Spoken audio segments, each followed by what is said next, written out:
that elementary school teacher who had beef with you for no reason. I'll go first. And before people... Oh, I think I got a minute or two for this one. Thank you to the original creator, Emily Ann, for making this into a stitch. I've seen a lot of other content creators stitch this with some rather gripping stories about elementary and school teachers in general that really, let's say, had it out for a lot of you for whatever reason, whether real or perceived. So let's face it, the perceived bit is a lot more pronounced for all of us who had IEPs, which I'm assuming you yourself did, Emily, based off of all the content you made. Fellow ADHD here, by the way. For me, it was this one kindergarten teacher I had back when I was in this kind of medium-sized town called Peoria, Illinois.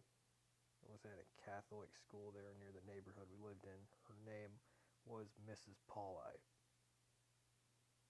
And she was also the designated religion teacher for that kindergarten class at this school we went to in that district. And yeah, she definitely did not like me. Let me tell you, she pretty much was frustrated with me. I was struggling in my classes there, academically and even socially. And I wasn't even trying to be bad or disruptive. She would go out of her way to say, "Here, get busy. Here, do your work." Or one I even suggested that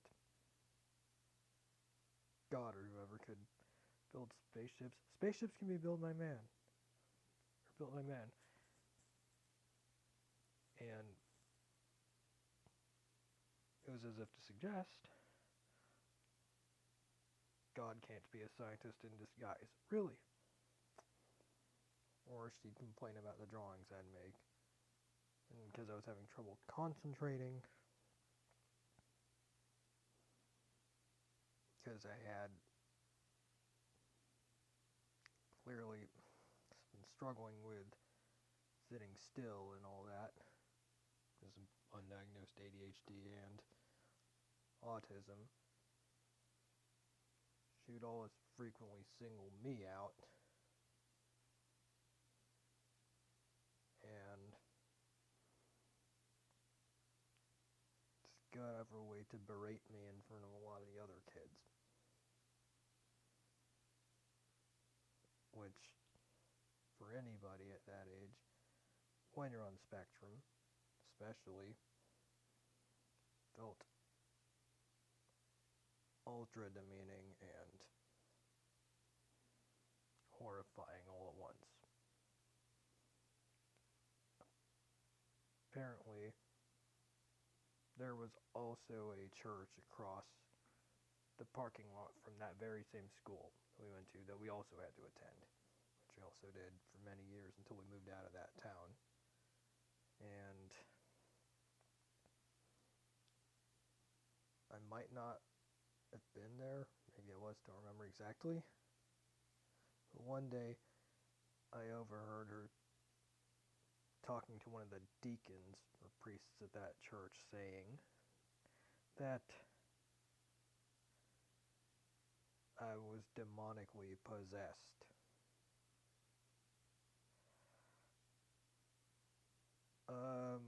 I do not know what autism and being demonically possessed have to do with each other or have in common at all. I'm gonna say on the fly, probably nothing to do with each other.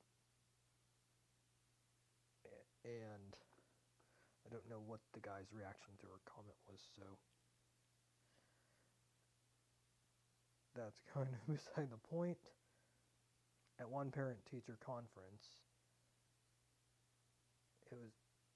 she actually explained to my mom that, oh, he doesn't concentrate and he's not doing well in his classes, and if he doesn't start doing well in his classes, I'm going to take him away from you and have him put in foster care. And tell her that I was the R slur and stupid and would never make it past first grade. Or even kindergarten. And she also repeated the demonic possession comment to my mom. Needless to say, I was really starting to hate that school. And, well,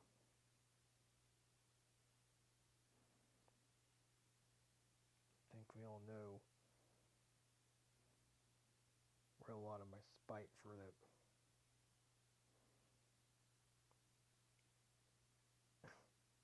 some neurotypicals and all definitely came from.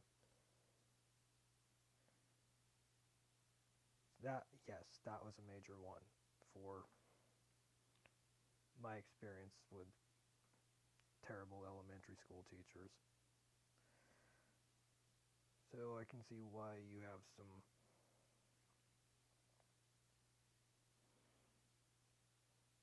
beef with certain authority figures about your school days. Like many autistics who didn't have understanding early on tend to do. And then there was this one middle school teacher who was a substitute that I had back when I was in 7th grade. Mr. Michael Rogers, not to be confused with the more popular Mr. Rogers who's actually likable. I was in a bad mood from that day for whatever reason. He was angry at my friend, schoolmate, Tasha. And